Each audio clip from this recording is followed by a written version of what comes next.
Gabi mga kapatid. So, buksan po natin ating mga Biblia dito po sa Book of Matthew.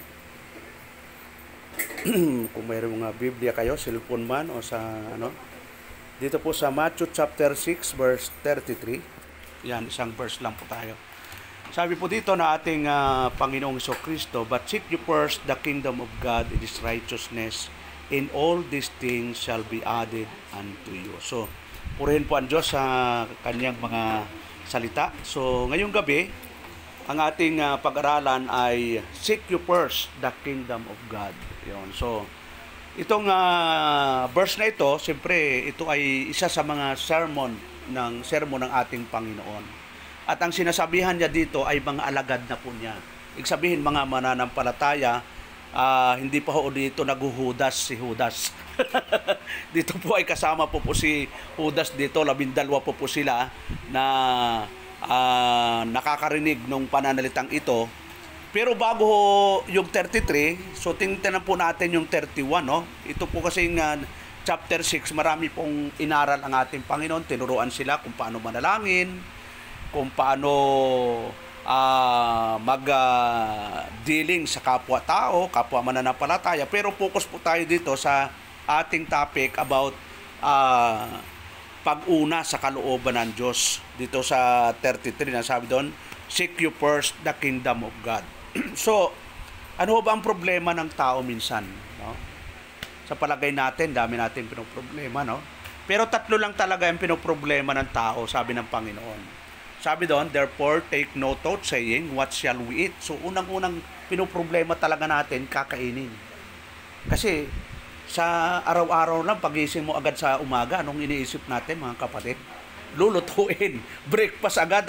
Kung lalo na kapag may estudyante ka, agad talaga ang mindset ng mga magulang, ano yung ipapakain sa mga anak, anong babaunin, at kung walang baon na kanin, papabaunan mo ng pera. Pagkain pa rin ang bibili nun. So sabi ng Panginoon sa kanyang mga kausap dito, "Therefore take no thought saying, what shall we eat?" Hindi na dapat pala natin hindi natin dapat ipinag-aalala yung ating kakainin. Yon. Huwag din natin pag-aalala yung inumin. At huwag rin natin pag-aalala yung ating daramtin. Yon, minsan nga may mga tao talagang ang dami ng damit, sister, no? Minsan yung bahay niya parang ukay-ukay. So, ang talagang yung iba wala nang damit, yung iba naman ang daming damit. Yon. So kumbaga sobra-sobra na. So dito, ano yung pinapakita dito na tayong mga mananampalataya, wala pa tayo dapat ipangamba. Yon. Kasi mismo ating Panginoon ang nag-i-encourage sa atin na huwag kayong mga balisa. Pag sinabing mga balisa, ano ang sitwasyon nito? Pag sinabing nangangabalisa, parang hindi ka mapakali, yon, pinoproblema mo, parang pasan mo ang mundo, parang nag-iisa ka na may problema. Samantalang ang dami naman tao talaga may problema. Wala akong tao walang problema. Walang ka lang ng problema, pagpatay na. Ay hanggang buhay ang tao, talagang mayroong problema. Kahit mayayaman, kahit ngayon ang mga politiko natin, ang problema talaga nila kung mananalo sila o hindi. Ano bang gagawin ko para manalo? Yung iba talagang todo kayod. Todo kayod sila, basta tayo, bubuto tayo. Pero may problema po lahat. Kahit yung mga batang yan, may problema. Katulad, pag nag-aral po yan, ang problema na, pag nag-exam, problema, baon. Pag nagutom, yung problema talaga So, ibig sabihin, dito sa problemang tatlong ito, kakainin, iinumin, daramtin, hindi tayo nag-iisa. Lahat tayo ay talagang napakarami po tayo dito. Pero, hindi sinasabi ng Panginoon, huwag kayong mga balisa. Yun. Ang sinasabihan dito, mga anak ng Diyos. Bayaan mo mga unbeliever, mga balisa, bayaan mo sila dahil hindi naman talaga sila sumasampalataya sa Diyos. Pero tayo, bilang anak tayo ng Diyos, sinasabihan ng ating Panginoon na huwag kayong mga balisa na mga sabi, anong aming kakainin. Yon. O anong aming iinumin. O anong aming daramtin. Katulad yan, di naman tayo humingi sa Lord, pero mamaya may kainan na. Ilan ba yung putahing niluto mo, sister? Ang ini-expect ko lang, dinner, pero kita mo, may extra, oh. Ano pa yung nandun? May biko, may spaghetti. Ano yung spaghetti ba yon? Tapos may nakatago pa sa rep. Ano may nakatago sa rep? May maha pa, may chicken curry pa, may kanin pa. So, minsan yung blessing ng Panginoon, pag binilang mo, magsasawa ka sa kabibilang. Pag binilang mo sis yung blessing. Kaya wala tayo dapat ipag-aalala dahil yung blessing ng Panginoon nagsimula noon pa, nung wala pa tayo sa mundong ito. Ay, yung material na blessing, pag bibilangin natin, wala talagang katapusan eh. Yung blessing na sa araw-araw, yung makatulog ka lang, blessing na yon. Pagkagising, blessing. May mailuto ka, blessing. May mainom ka, blessing. Ang daming blessing. Ang problema na minsan sa tao, ang binibilang, yung problema. Kaya na-i-stress. Huwag mong bilangin, talagang lahat naman ng tao mayroong ganon. Kaya verse 32, sabi ng Panginoon, for after all these things, do the Gentiles seek. So ano ba yung Gentile?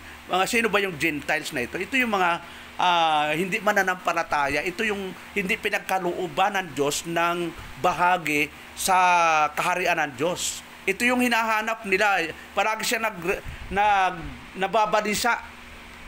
Lagi silang alala na anong kakainin, iinumin, daramtin. Ito yung para yung mga ito yung mga attitude ng walang pagsamba sa Diyos.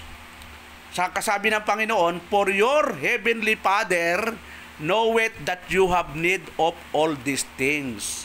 Sapagkat ang lahat ng mga bagay na ito ay siyang pinaghahanap ng mga intil. Yamang talastas ng inyong Ama sa kalangitan na kinakailangan ninyo ang lahat ng mga bagay na ito. Yon. Siyempre, sino mga may anak dito, mga kapatid? Yon. Alam ba natin yung pangailangan ng anak natin? Yon. Alam natin eh. Kahit sabihin mong hindi nag-iimikan, alam natin ang pangailangan niyan eh.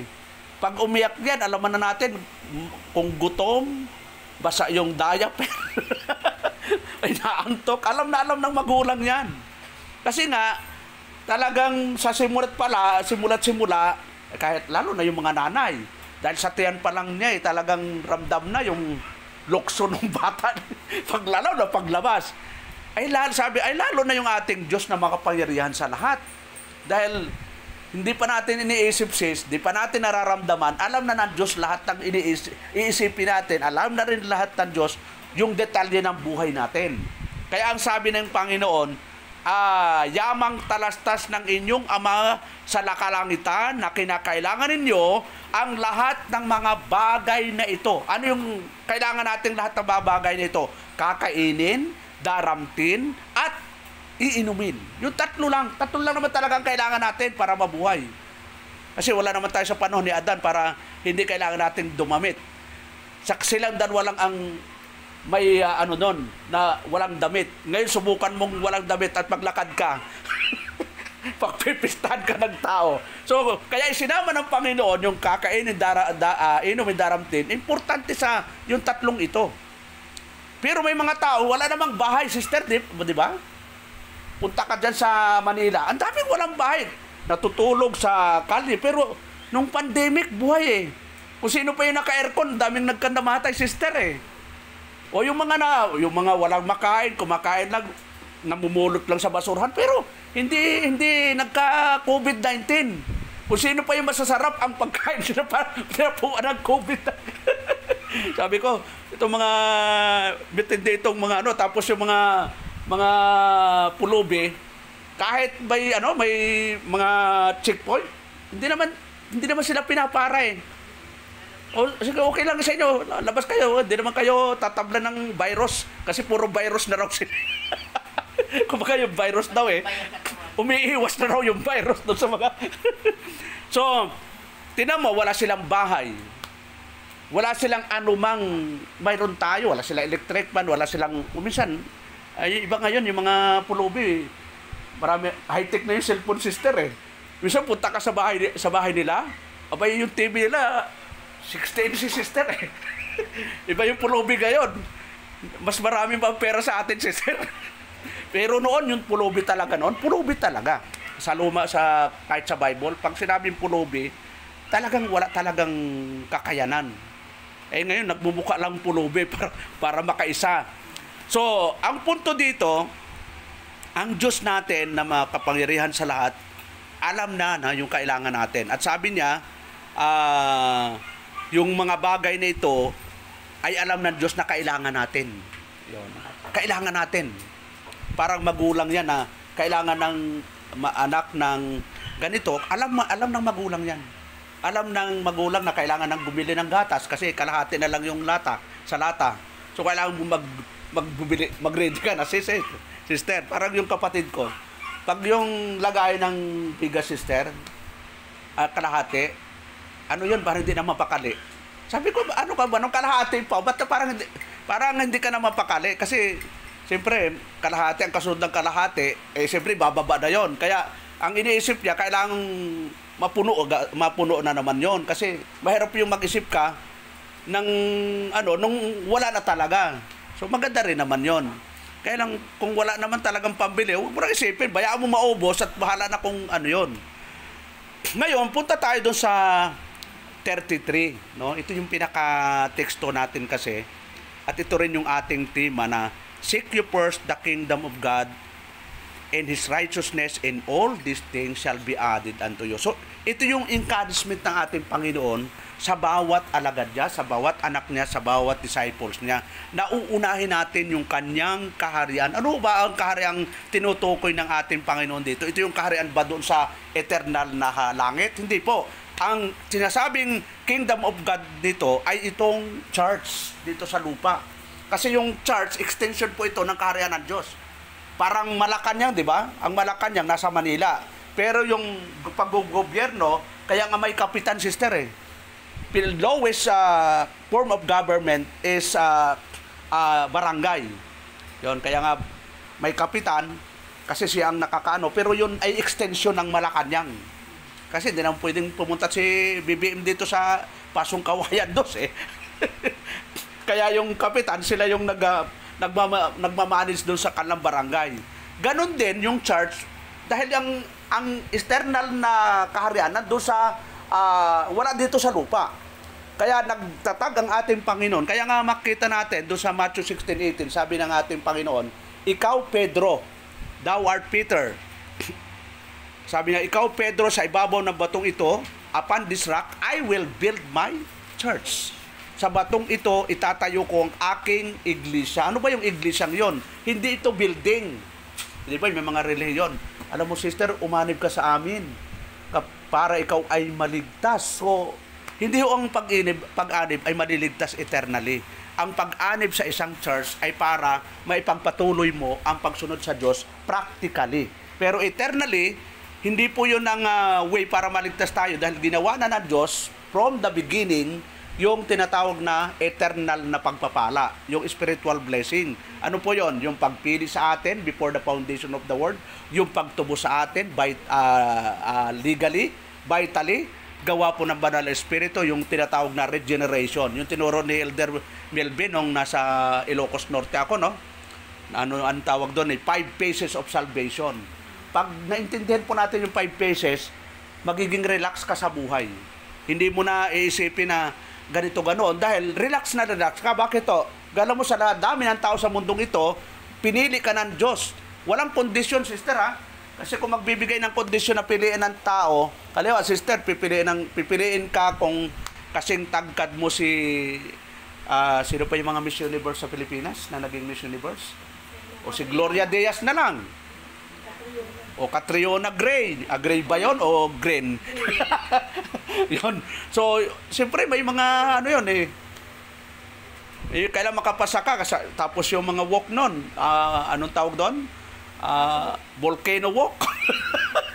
Kung ano-anong walk eh. Kailangan marunong ka nung may sarili kang style ng lakad. Si ano yata yung taga Bicol, yung sa Pilapil. Ano, yon? Anong walk ang pinauso niya? May pinausong walk yun eh.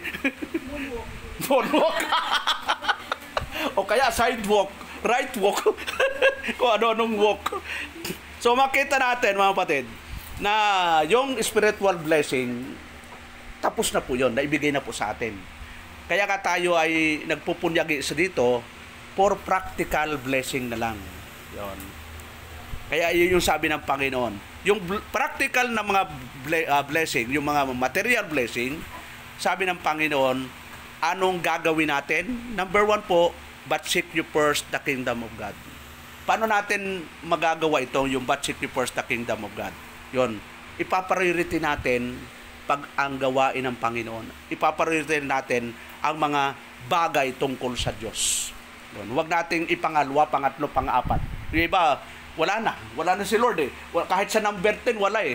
Kung ilalagay natin na number 1, number 10, wala na nga si Lord sa number 10 eh. Yun. Kasi yung number 10, nalagyan na sister eh. Okay lang kung number 10, may pag-asa pang tumaas yun eh.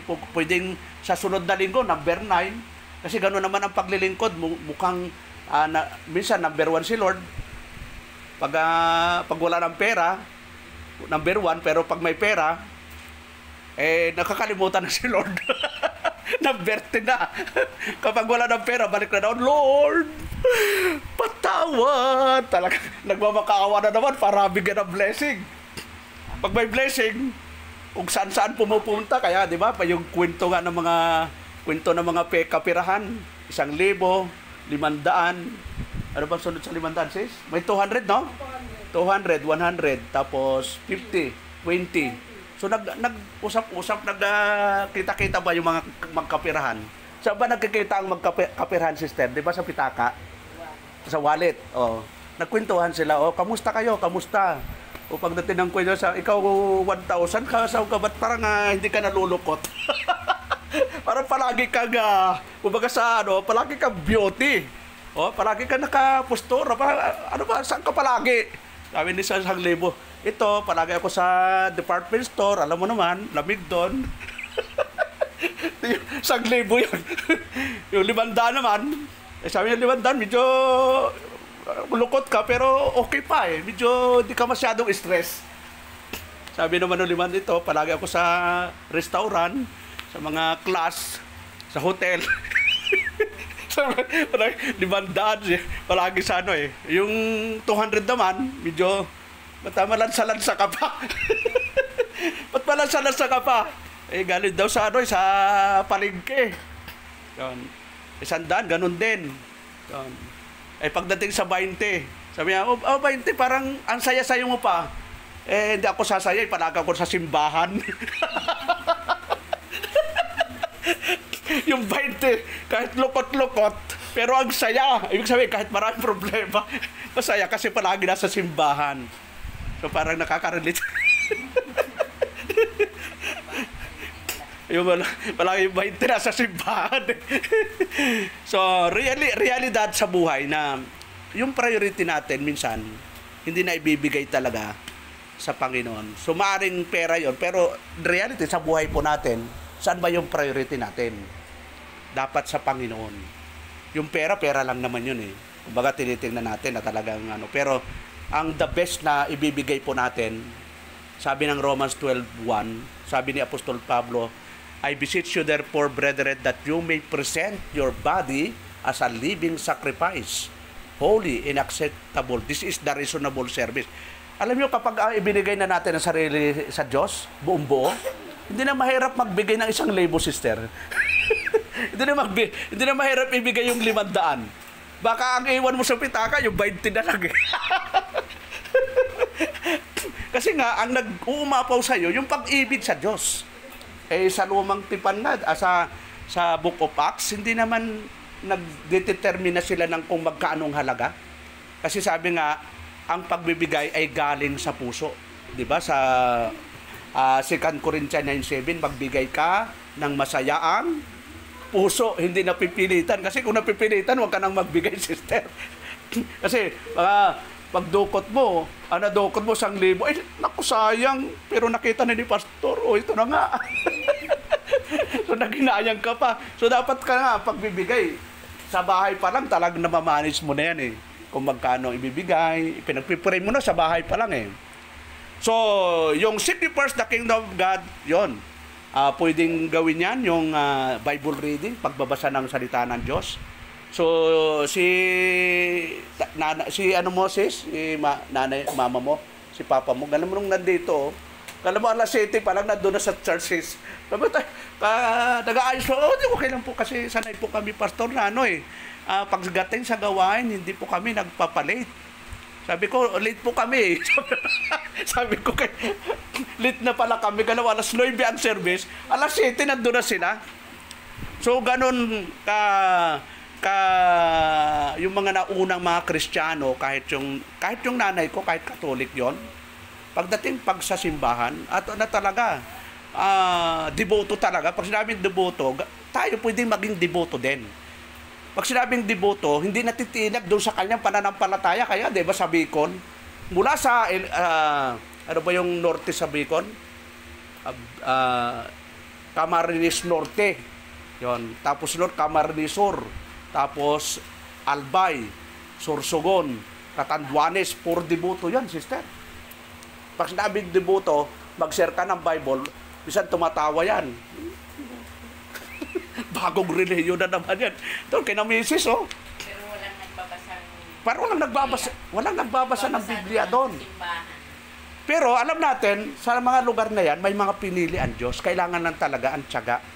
Kailangan lang talaga nating katulad ni Apostol Pablo, yung mga pinuntahan niya sa Athens. Sabi niya, na yung mga lugar na yun ay talagang puro Diyos-Diyosan, pero pinagtiyagaan ni Apostol Pablo. Dahil ang isip ni Apostol Pablo, baka sa lugar na yon may mga pinili ang Diyos. Basta magka-interest yan. Kasi gano'n naman talaga kapag Katolika. Ako, nung sinira ako ng Biblia, medyo nakakurnihan ako Kasi hindi naman tayo tinuruan sa Katolik na magbasa ng Bible. Basta makinilag kay Father, halat, solendep sande ado, yung mga Latin words, di ba? At bawal kang hawakan ang Bible. Baya huwag kang magbabasa. Ang may karapatang magbasa lang yan ay ang kaparian during the time. Pero sa ngayon, nagtuturo na rin sila na magbasa ng Bible. So, yun ang pinaka-the best po, no? Unahin natin ang kaharian ng Diyos. Yun, sa panalangin. Yun, bago patulog, bago kumain. Lahat ipagpipray. Sabi ni Apostol na Pablo sa 1 Thessalonians 5:17, pray without ceasing. Yun. Manalangin daw ng walang patid. Ano ibig sabihin siya ng walang patid? Ibig sabihin, walang hangganan yung pagpipray mo. Talagang, walang patid. Tuloy-tuloy. Yun, pupunta ka sa isang lugar, pagpipray mo, Lord, saan man kami pumunta, nawa, igabayan mo kami, ilayo mo kami sa kapahamakan. Kasi paglabas mo ng bahay, kahit nga sa loob ng bahay, minsan, di ba yung lindol sa Bangladesh? Nasa loob sila ng bahay, natabunan sila ng yung mga nasa condominium na ilang floor yon, nasa 25 yata. Wala naman nakaligtas doon. Talagang biglang gumuho na lang yung building na yon, wala namang nakalabas. Makalabas ka doon, tatalon ka ba doon, sister? Hindi, tumalon ka, anong mangyayari sa'yo? So, kahit sa loob ka man ng bahay o paglabas mo, walang nakakasiguro sa atin. Anytime, pwedeng dumating yung tinatawag na kalamidad. Dito nga sa atin, binabantayan nga nila yung the big one. Yun. Ako, pag pumunta ako sa Manila, kung sabi ko, Lord, kung ano yung kalooban mo, at dito na ako matapos, ay wala na akong magawa. Kasi minsan pumupunta ako doon sa, may pinupunta ako, nasa 34th floor. O ay, pag naglindol, magmamadali ka ba, sister, na tumalon sa bintana? 34 floor. Alam mo, mag-agawan kayo doon sa stairway o sa hagdanan. Paano ka doon? Gumuugan na nga kung gumuho yon. So, ang pinaka-the best, kung aabutan ka sa isang lugar, halimbawa dito, ito na, hindi masyadong labas agad sa kalsada. Pero kung nasa building ka, wala ka na magagawa doon. Gawin mo na lang talaga, mag-pray, Lord, kung ito na po yung katapusan ko, ipinauubaya ko na sa iyo. Ihinahabilin ko ang aking kaluluwa. Bahala ka na po, Lord. So, kung bubuhayin ka ba, di ba? Yung naglindol sa Baguio, yung Hyatt Hotel, yung asawa ni Raul Roco, nabuhay pa Ilang araw sila doon sa ilalim. So, ibig sabihin, kapag panahon mo na, panahon mo na. Hindi nga lumilindol, may namamatay, di ba? Nung pandemic, ilang milyon ang namatay, sis. Wala namang lindol nun. So, ibig sabihin, yung prayer, gawin natin na ugali natin yon, na palagi tayo nananalangin pag lumabas ng bahay, sa loob man ng bahay, ano man ang gagawin, pag-pray mo, Lord, kalooban mo ba itong gagawin ko? Para malaman mong kalooban, dapat nagbabasa tayo ng Biblia.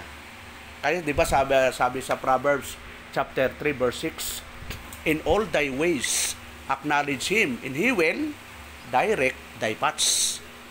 I-acknowledge mo yung kanyang daan. Ibig sabihin, yung kanyang tuntunin. Hindi mo pwedeng lalabagin.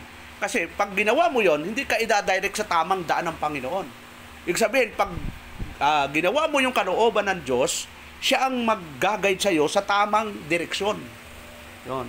Pero pag hindi mo, pag sinuway mo siya, ano mangyayari? Sinabi yan sa Lumang Tipan, sa Deuteronomy chapter 28, verse 1, tingnan natin, no? Sabi doon, and it shall come to pass, if thou shalt hearken diligently unto the voice of the Lord thy God, to observe and to do all His commandments which I command thee this day, that the Lord thy God will sit thee on high above all nations of the earth. Tapos sa verse 2, in all these blessings, to plural, maraming blessings and all these blessings shall come on thee and overtake thee if thou shalt hearken unto the voice of the Lord thy God. So, yung sekreto ng blessing, hindi sa anumang trabaho, hindi sa anumang negosyo, hindi sa anumang posisyon. Ang sabi ng Panginoon, basta maging tapat ka sa Kanya, sundin mo yung Kanyang kalooban, sabi niya sa bahay Israel, lahat daw ng pagpapala, sabi doon, at ang lahat ng pagpapalang ito ay darating sa iyo at aabot sa iyo kung iyong didinggin ang tinig ng Panginoon mong Diyos. Ay halimbawa, itong mga estudyante, magtapos man sila, magtapos man sila na napakaraming degree, pag hindi sila faithful sa Lord, hindi sila pagpapalain ng Panginoon. Kaya mapalad na yung mga anak natin nasa gawain ng Lord. Kapag wala sila sa Lord, anong mangyayari? Sabi ng 15, tinan po natin yung verse 15. Ito sinabi ng bayang Israel bilang chosen nation by God. Tayo, chosen people by God. Walang pagkakaiba. Kaya yung material blessing, nagdidetermina po yan sa katapatan natin sa Diyos. Tinan po natin sa 15, no? Sabi doon, but it shall come to pass, if thou will not hearken unto the voice of the Lord thy God, to observe to all His commandments and His statutes which I, that all these curses shall come upon thee and overtake thee. So, kabaliktaran po ito. Kapag ang isang pinili ng Diyos, anak ng Diyos, o lingkod ng Diyos, hindi na natili sa kalooban ng Diyos, ano ang darating sa kanya? Sabi doon, that all these curses shall come upon thee and overtake thee. Yon. Ngunit mangyayari na kung hindi mo didinggin ang tinig ng Panginoon mong Diyos, na isasagawa ang lahat ng kanyang mga utos at ang kanyang palatuntunan na aking iniutos sa iyo sa araw na ito, na ang lahat ng sumpang ito, yun, tandaan po natin mga kapatid, lahat ng sumpang ito, walang ititira ang Diyos, lahat daw ng sumpang ito ay darating sa iyo at aabot sa iyo. Ay ano kaya yung mga sumpang yon? Kita mo, isa-isa natin. Sabi doon, susumpain ka sa bayan. Kahit ka pumunta sa bayan, sis, nag-iintay na sa iyong sumpa. Susumpain ka sa parang. Abay, ano pa? Verse 17, susumpain ang iyong buslo, yung basket, ang iyong palayok. Grabe, ang hirap nito no? Susumpain ang bunga ng iyong katawan. Ibig sabihin, mga anak na yon. Yung mga anak mo. At ang bunga ng iyong lupa, ang karagdagan ng iyong kabakahan, at ang mga anak ng iyong kawan. So lahat, halaman, hayop, mga anak mo, sa kagagawan natin, halimbawa, damay-damay na talaga Ano pa? Susumpain ka sa iyong pagpasok Pagpasok pa lang, susumpain ko sa iyong paglabas. Paglabas, puro sumpang nag-iintay sa iyo. Kung lalabagin mo ang kalooban ng Diyos, ano pa?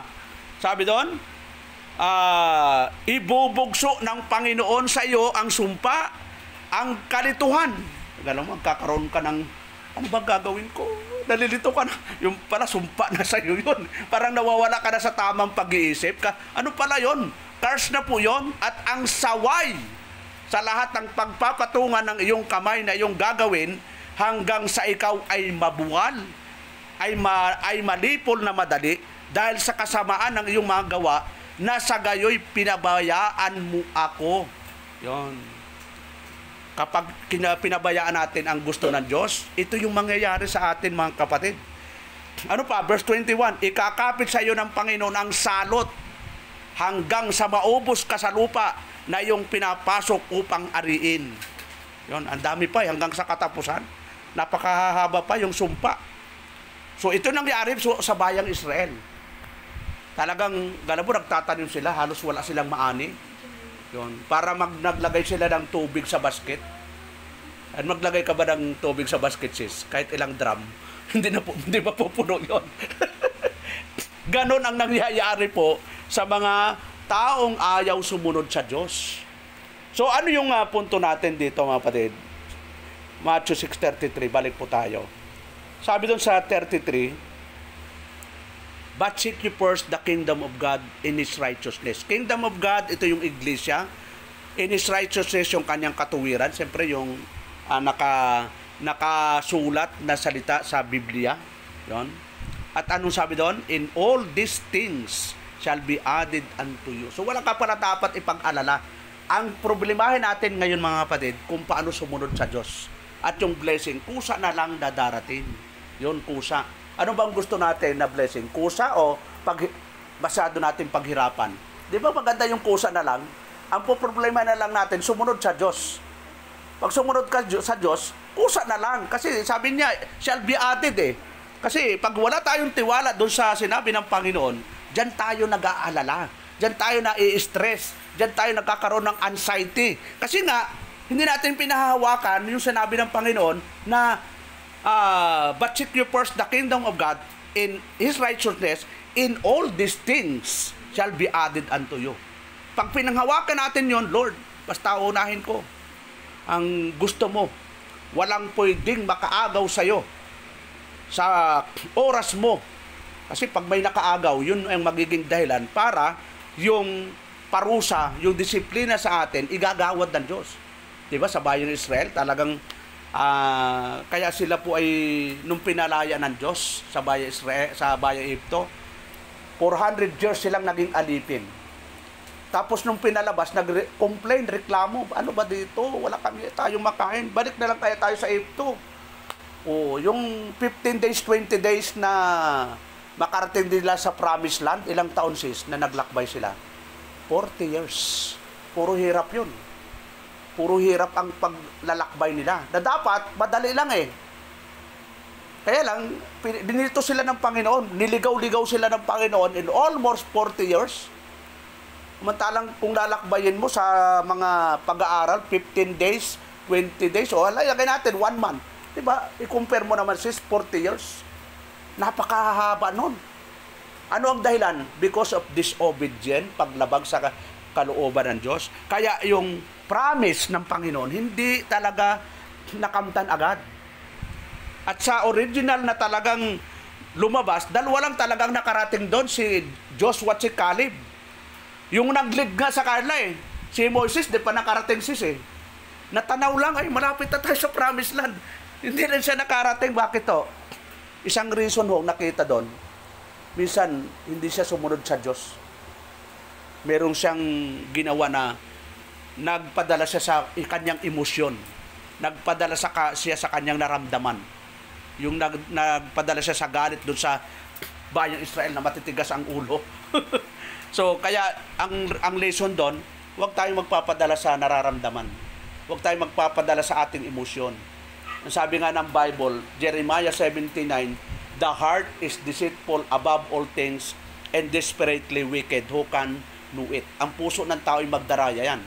Kaya kapag nadaya tayo, yun ang magiging reason para tayo ay mapariwara. Kasi ang puso natin, kaya nga mayroong isip. Kaya sabi doon sa Colossus 3 to, hindi na natin mga kapatid. Malapit na po tayong magtapos. Colossians chapter 3, simulan natin sa verse 1. Sabi doon, if you then be risen with Christ, seek those things which are above, where Christ sitteth on the right hand of God. Sa verse 2, set your affection on things above, not on things on the earth. Ilagak ninyo ang inyong pag-iisip. So, yung pag-iisip natin, mas mataas yan sa puso. Kaya kapag may naramdaman yung puso natin, dapat mag-iisip tayo, sister, di ba?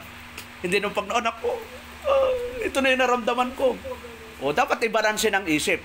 Pero yung isip dapat nito, maka-Diyos. Kasi huwag yung makaisip na karnal. Kasi may pag-iisip na karnal, tinan po natin. Pag makalaman na pag-iisip, ito yung sabi ni Apostol na Pablo. Romans chapter 8, verse 7. Sabi doon, because the carnal mind. So may carnal mind talaga. Iba yung spiritual mind, iba yung carnal mind. Sabi doon, because the carnal mind is enmity against God. For it is not subject to the law of God, neither indeed can be. Sapagkat ang kaisipan ng laman ay pakikipag-alit sa Diyos. Pakikipaglaban sa Diyos. Sapagkat hindi napasasaklaw sa kautusan ng Diyos, ni hindi nga maari. So kapag nag-isip pa na tayo ng mga worldly, parang gusto nating makipaglaban sa Diyos. Yon. Kaya kailangan yung isip natin ay puro sa Diyos. Kita mo natin, Colossus 3 to. Balikan nga po natin. Colossus 3 to. Sabi ni Apostol na Pablo, no? Sabi doon, set your affection on things above, not on things on the earth. Ilagak ninyo ang inyong pag-iisip sa mga bagay na nangasa itaas. Huwag. Yon, huwag daw. Utos ito. Huwag sa mga bagay na nangasa ibabaw ng lupa. Bakit to kaya? Matatapos po kasi ang mga material dito sa mundo. Pag dumating ang Panginoon, pag kinuha na yung mga anak niya, susunod na wawasakin ng Diyos ang mundong ito sa pamamagitan ng apoy. Di lahat ng ating ipinondar, mawawalang halaga. Kaya sabi ng Panginoon, isaisip ninyo ang mga bagay na nasa itaas. Huwag sa mga bagay na nasa lupa. Sabi ng Panginoon pa rin, huwag kayong mag-impok ng kayamanan dito sa lupa. Sapagkat dito sa lupa ay may mga magnanakaw. Yon. Kinakalawang. Yung marami sabi ng Panginoon doon. Na ito'y sinabi sa mga anak niya, sa mga Kristiyano. So, huling bahagi doon sa Matthew na sinabi ng Panginoon doon sa Matthew 6:34. Yon. Ito yung pinaka-problema talaga namin sa natin eh. Sabi ng Panginoon, take therefore no thought for the morrow shall take thought for the things of itself. Sufficient unto the day is the evil thereof. Yon. Kaya huwag ninyong ikabalisa ang araw sa araw ng bukas. Yon. Anong araw bukas, sister? Friday. Huwag natin isipin yung Friday. Wednesday pa lang bukas pala. Na-advance tuloy ako. O Wednesday bukas. So huwag na natin isipin ano ba yung bukas. Sabi doon, take therefore kaya't huwag ninyong ikabalisang sa araw ng bukas. Sapagkat ang araw ng bukas ay mababalisa sa kanyang sarili. Ibig sabihin, may sariling problema yung araw na ito. Di ba? May sariling problema yung araw na ito, sisi. Monday, Tuesday. Tuesday ngayon, di ba? May problemang sarili yan eh. Tapos idadagdag mo pa yung araw ng bukas. E di, dagdag problema. Sabi ng Panginoon, sufficient. Yon. Unto the day is the evil thereof. Sufficient daw ang araw na ito. Yon. Kung ganun ang ating attitude, mga kapatid, matutulog ka na payapa ang buhay. Matutulog ka na wala kang inaalala na ano kaya ang aming kakainin bukas. Wala nang laman yung aming balde. Bayaan mo walang laman yan. Dahil hindi mo alam kung bukas ay may nandito ka pa sa mundo. Ay malay mo, pagtulog mo, dumating na ang Panginoon, di ba? Eh di, hindi mo na problema pala yung sinaing bukas dahil nandun ka na sa kaharian ng Diyos na doon na hindi na magsasaing, wala nang gutom, wala nang uhaw. Ano ang pinupunto dito ng Panginoon? Bilang anak ng Diyos, dapat taasan natin yung tiwala sa Diyos. Sinabi niya, tutuparin niya. Diyos siya eh. Nung sinabi nga niyan, magkaroon ng langit, linikan niyang langit at lupa, nagkaroon agad eh. Eh kasi na yung ating pangailangan. Kakainin, iinumin, daramtin. Yun nga, sabi nga ng Panginoon, yung ang ibon, di naman nagtatrabaho, bakit nabubuhay? At lumilipad pa, talagang ang lakas pa ng pagaspas. At pagbagyo, itong maganda sa ibon, umaawit pa, sister. Pagbagyo, di ba? Eh pag may bagyo ba tayo, nakakaawit? Ako, pastor! Mawasag yung bahay ko, pastor! Napasag na po sa lamin. Papanik na tayo. So, kaya sabi ng Panginoon, bakit yung mga ibon, di naman nagtatrabaho yun, pero pinapakain sila ng Diyos. Ay kayo pa, sabi ng Panginoon, nakakaunti ang inyong pananampalataya. So, ang kulang sa atin, yung pananampalataya sa Diyos, yung tiwala sa Diyos. So, kaltaasan natin. Kaya, hiling natin sa Diyos na bigyan tayo ng mataas na antas ng pananampalataya para hindi tayo ma-stress, ma-discourage sa mundong ito. Kasi dami nakaka-discourage eh. Tulad ngayon, kung matuloy ang gera sa Taiwan, saan ba tayo pupunta, sis? Kayo, sis, saan tayo pupunta kung sakali? Probinsya. Kami, nag-uutay-utay na rin. Kasi, ang realidad, kung matuloy, di ba, dito sa Luzon, kasama ang Cavite sa Luzon eh. Yan ang talagang highway ng gira. Ang problema, yung Bicol, Luzon din yun, sis eh. Pero at least malayo doon sa sentro kasi karaniwan namang lumalaban yan sa tubigan. Siyempre, yung mga eroplano kapag medyo maliligaw lang. Pero mas maganda, medyo malayo ka sa sentro talaga. Yan, Jinsan, Catanduanes, yung mga bandang Sorsogon, pwede pa yon. Kasi nga, mga malalayo na yan. Pero mas maganda, doon ka sa Basilan. Kaya lang problema, nandun yung mga Abu Sayyaf. Wala ka nga, di ka sa gera, nandun naman yung... Ha? Malapit sa... Oo, yun. So, yun ang challenge sa atin mga kapatid. Basta, bilang anak tayo ng Diyos, unahin natin ang Panginoon. Pag sinabing unahin, bago matulog, manalangin. Pagkagising, manalangin. Tapos, magbasa ng Biblia. Sabi nga ng Panginoon, hindi lamang sa tinapay nabubuhay ang tao, kundi sa bawat salitang namumutawi sa bibig ng Diyos. So, pinakapagkain spiritual natin yon. Kanina, nagugutom na po ako eh. Pero, mas kagutuman natin yung salita ng Diyos. Kaya sabi doon, mapalad yung nagugutom. Yon. Bakit kaya mapalad yung nagugutom? Sinabi ng Panginoon yan, Matthew chapter 5, tingnan natin. Anong kagutuman kaya yon? Kasi ako nagugutom na ngayon eh. kaya tinatagalan ko kasi gusto kong gutom na gutom. Pero sabi ng Panginoon dito, tingnan po natin, Matthew chapter 5, verse 6. Sabi doon, blessed are they which do hunger and thirst after the righteousness, for they shall be filled. Mapapalad ang nangagugutom at nangauuhaw sa katuwiran sapagkat sila'y bubusugin. So, spiritual pala ang dapat palaging kinagugutuman mo at kinauuhawan mo. Di ba? Pag, lalo ngayon, sobrang init. Di ba? Ang palagi natin hinahanap, tubig. Ay, yun pala, spiritually speaking, palagi natin kagutuman at kauhawan yung katuwiran ng Diyos. Yun. At pag ginawa natin yun, mga kapatid, tingnan mo natin, mapayapa ang buhay natin. I-guide tayo ng Diyos sa tamang landas at makikita mo lang yung end, yung gusto mo na mag-glorify si Lord na magagawa natin. Bakit? Inuuna natin ang Diyos.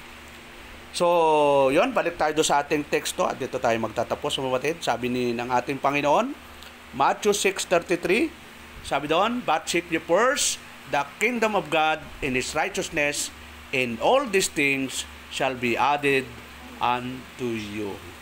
So, yan lang po.